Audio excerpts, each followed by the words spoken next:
Welcome back. Time for the press preview then. It's our first look at Monday's front pages. And tonight we'll check out the headlines with the Deputy Political Editor of the Daily Mail, Harriet Line, and the Senior Political Correspondent at The Guardian, Aubrey Allegretti. A very good evening to both of you. We'll chat in a moment after we've had a look at those front pages. Why don't we start with the Metro, leading, as most papers do, with the Lionesses' World Cup defeat. The headline, "You did us all proud." Same in the Daily Star, which says, "We're so proud of you." Well, The Guardian has gone for pride and pain. Heartbreak, reads The Eye, also featuring some defeated-looking lionesses. Meanwhile, Harriet's paper, The Mail's headline, "Make coward, let be face us," as the victims' families express outrage that she's set to hide in her cell instead of facing sentencing tomorrow. There's another development in the Letby case in The Times. They report that police believe she may have attacked 30 more babies.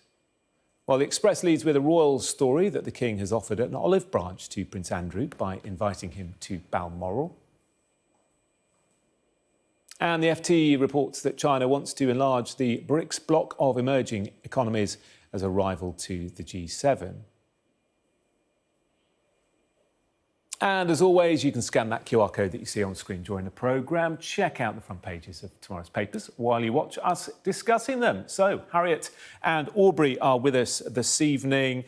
Oh, it's so disappointing, isn't it? Here we are again. But I think all the papers reflecting on the fact that the Lionesses, Harriet, can take that long flight from Sydney back to the UK with their heads very much held high.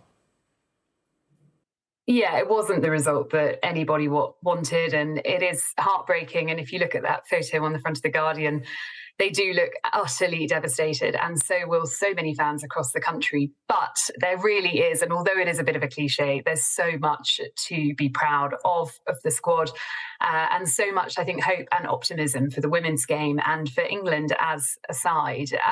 Losing 1-0 to Spain, they weren't thrashed. Spain were the dominant side throughout the match. They had more possession of the ball, but England had some really close shots. They weren't also playing their best players. Some really big names were not on the pitch. And so I think they can be proud and optimistic about the future for their side. And hopefully in a couple of years' time, when the Euros is back, then we will see another victory. But yeah, a really gutting result and just not what the country wanted today. No, it really isn't, is it? Front of the Daily Star has the score there. Spain 1, England 0. We're so proud of you. And that word, Aubrey, proud, I think it appears on a number of the front pages, but certainly in all the copy. I think that is the word we're all feeling. Yeah, I think The Guardian kind of splash summarises it because there are two emotions going on here, pride and pain. And there is ultimately that pride that sort of shines through regardless of the result, because this is something that is years in the making and is capitalising off the Lionesses' success at the Euros. And of course, when you look at the picture on the front page of The Guardian, you can really see etched onto the face of everybody there, all of the coaching staff, as well as the players, just how much this moment meant to them. And that's why they're feeling the pain so deep as well.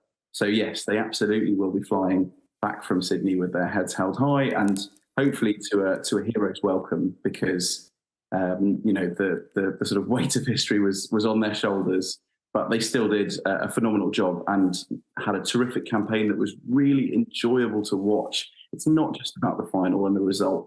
The kind of weeks and the months of build-up have been incredible and really made this summer very special for lots of people. And as they come back, Harriet, there is still a little bit of controversy to be dealt with. We know that before the tournament, the Lionesses had a row, didn't they, with the FA about pay and about bonuses and about really wanting sort of equality with the men's side. And also Mary Earp's heroics of reignited calls to have a replica goalies shirt that young fans should be able to buy. It seems incredible that they can't. So do you think they'll be resolved once they come back?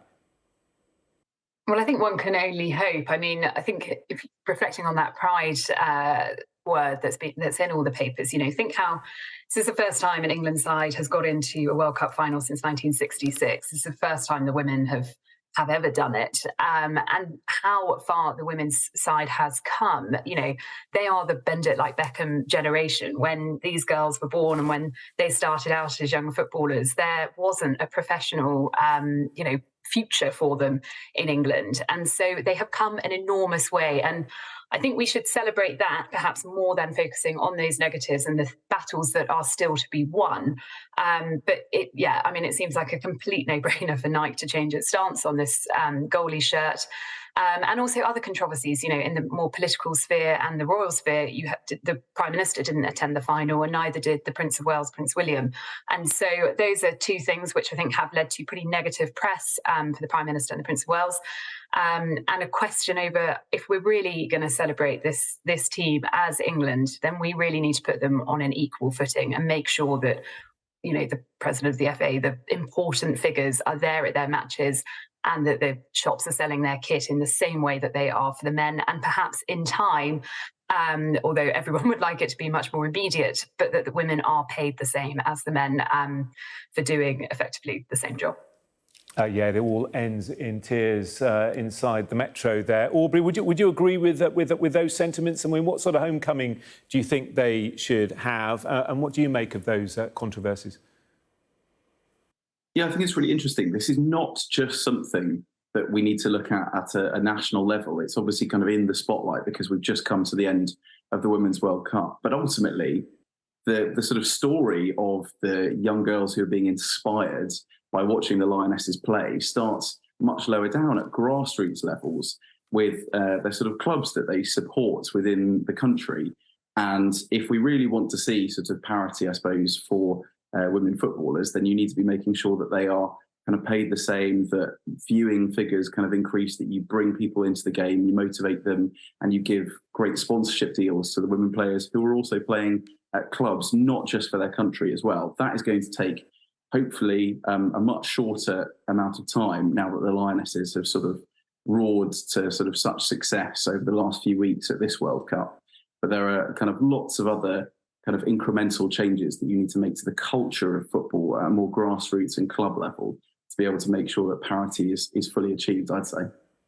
Yeah, and that's a point the Daily Mirror is making on its inside pages. You'll inspire generations, the huge headline there. And we've been interviewing youngsters today, Harriet, on the television who were watching the game, who were just so excited, so fired up by it. They've taken up football at school and, they've now got something to think about for themselves. Maybe one day they could be doing what their heroines have been doing on the pitch.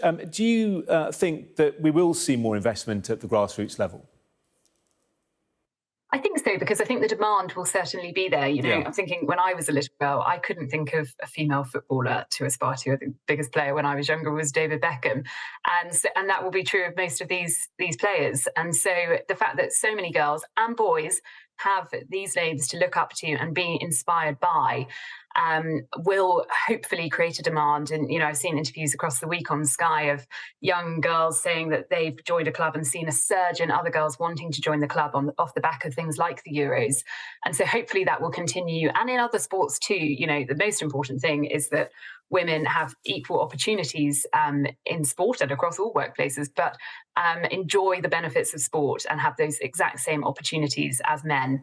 And so, yes, I think it will drive investment because that demand will be there. And it's, it really is a no-brainer for government and for local communities to be investing in those facilities for boys and girls. The Lucy Letby story has been dominating the front pages and the news headlines, of course, over the last couple of days. Just the most horrific of cases. We know that sentencing will take place tomorrow, Aubrey, and there has been a lot of debate as to whether or not we should force people who have been convicted of such horrendous crimes to be forced to go into the courtroom to hear their sentence. Front of the Daily Mail, make coward Letby face us. The paper has got comments from some of the parents of victims. What do you make of this? Yes, this is a campaign that's been building for some time now, because there have been concerns really that people who are found to have committed wrongdoing are basically refusing to turn up in the dock and hear their sentence, and also hear the sort of victim impact statements. And that's exactly what we're told Lucy Letby is planning to do tomorrow. And the Mail has spoken to the father of a pair of twins who were targeted by Lucy Letby, and he says that it's a slap in the face, that he wants her to be there really to sort of hear the incredible anguish that's been caused to the boys' lives and their whole family by what she tried to do. Now, it looks as though the government is sympathetic to this argument about changing the law to make people sort of turn up in the dock to hear their sentence. But that is something that appears to be some time away. It's planned, it's been reported previously, I think, that it might be introduced in the future King's Speech, which is set to take place in November. So this isn't something that is going to happen immediately. And it may be, of course, that Lucy Letby decides tomorrow not to turn up, and the court and the rest of the world will be watching, but she will be absent. Yeah, Olivia Pratt-Corbell's mum, she was the little 9-year-old shot dead on Merseyside a year ago. Incredible woman, actually, speaking on Sky News, saying that if she doesn't appear tomorrow, the families mustn't let it destroy them. Letby has destroyed enough already. And just on the same case, but a different angle, Harriet, the Metro reporting what was covered a little bit in The Observer today, that hospital bosses should potentially face prosecution. Yeah, so this is a medical expert who's said that hospital bosses at the Countess of Chester Hospital, where Lucy Letby worked, could be, or should, in their view, be or are grossly negligent in their actions for not acting on concerns from senior doctors. And we learned in the trial that a number of members of staff at the hospital raised concerns with their seniors and with their managers, and seemingly nothing was done until it was too late for so many of those babies. And so I mean, there's obviously enormous questions for the hospital to answer over how on earth this catalogue of things could happen without it being noticed. And so, yeah, calls for them to face investigation. I'm sure in the longer term, these things will be looked at very fully. But yeah, tomorrow the focus is on the sentencing. And then alongside that, there are also calls from MPs for the inquiry to be put on a statutory footing so that witnesses can be compelled to give evidence to it, to really get to the bottom of what went wrong. And also calls, as Aubrey was discussing, for the law to be changed so that criminals are forced to be there for their sentencing. And Robert Buckland, former Lord Chancellor, was saying today that actually perhaps the government could act more quickly and introduce an amendment to existing legislation, or if it's going through the Commons, so that this can happen far, far more quickly than would be planned under new legislation to be brought in the King's Speech. Yeah, well, with such a depressing story, let's finish with a smile, Aubrey. This story in the Metro. A fundraiser has set a record for the fastest half marathon by a man running in high heels. Yes, and he's completed all manner of what sound like incredibly tough races previously, and said that doing it in these 3-inch high leopard print size 9s was harder even than running through the desert. So he's apparently had to do lots of training for this, which has given him significant, severe blisters. But he managed to do it. He's raised £4,000 for the Childhood Eye Cancer Trust, and certainly managed to raise a smile along the way. Hopefully he's resting up tonight. Yeah, I mean, my wife could have given him some advice. Whenever she wears high heels, she always has a pair of trainers in a bag with her, so she can change at the last minute. He should have done that, shouldn't he? Thank you both very much indeed.